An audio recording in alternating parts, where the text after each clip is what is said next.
Hi guys, ngayong araw samahan nyo kami ng aking girlfriend. Pupunta kami ngayon din sa may Calatagan, Batangas. Ay papaano? Ay tara!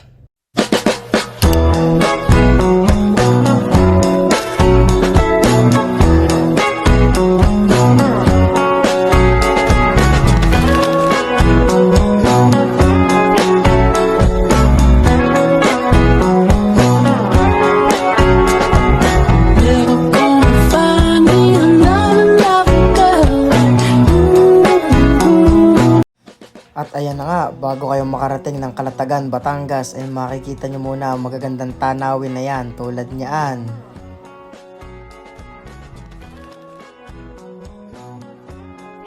At dini naman, wala pang isang oras ay malapit na kami makarating dini sa may arko ng Calatagan. At dini naman, kapag kayo ay kumanan, ito ay paliyan. Dapat dini kayo sa may kaliwa. Dire-diretsuin nyo lang yan at makakarating na sa may arko. At dini nga may ginagawang Jollibee yan sa may kaliwa ko. At ayan, malapit na tayo sa may Calatagan.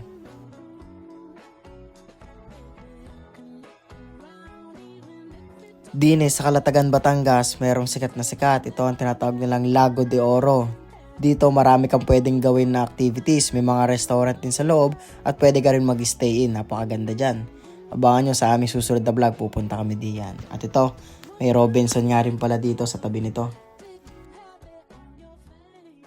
At dito, may nakapagsabi sa amin na dito rin daw sa may Calatagan, Batangas matatagpuan ang isang kapihan na kung tawagin ay ang Camp Tambayan at ito siya.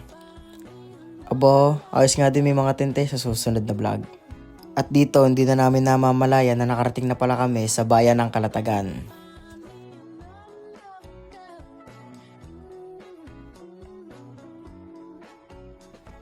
Dito nga pala yan sa may Barangay Santa Ana matatagpuan ang ating pupuntahan.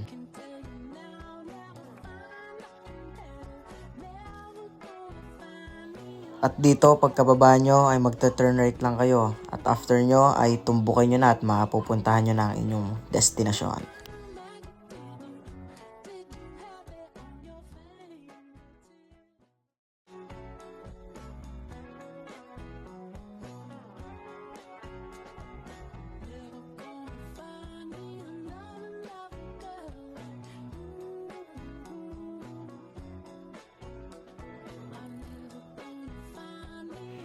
At ito, dito na nga kami sa may Hidden Spot Cafe. At ito yung mga menu nila, i-post nyo na lang para makita nyo.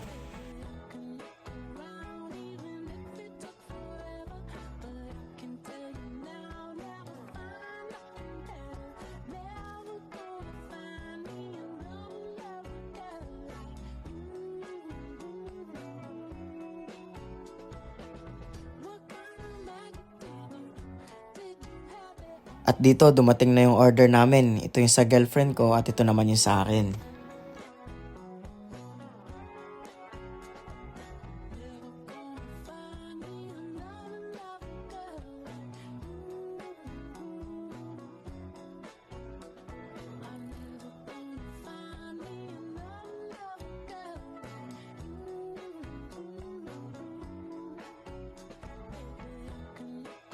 At dito nung pauwi kami ay inabot na kami ng malakas na ulan at palabas na rin kami ng Calatagan.